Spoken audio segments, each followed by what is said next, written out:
hamkasblarim bilan mayxonada o'tirib, ichib, tezligimni oshirib, mast holatda onaxonni o'limiga sababchi bo'ldi. Farzandlaridan, qarindosh urug'laridan uzrimni so'rayman. Yo'lda znaklar, gay xodimlariga bo'ysunmasdan mana shu voqea bo'lganligi uchun mana shu jazoimni o'tab o'tiribman. To'g'risi haqiqatdan ham bu narsa bor. 50 bor joyga 70 yuradi, 70 bor joyga 100 yuradi.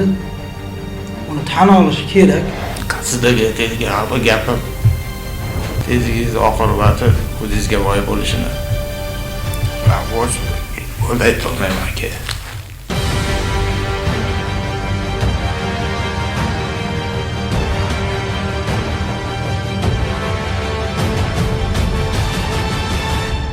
Bitta kichkina xato juda katta taqdirlarni o'zgartirib tashladi.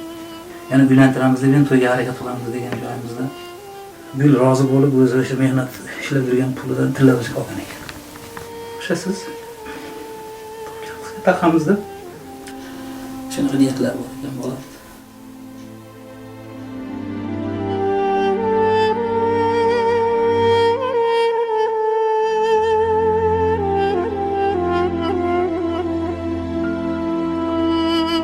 Yo'lga chiqayotgan insonlar juda ham ehtiyot bo'lishlarini xohlayman.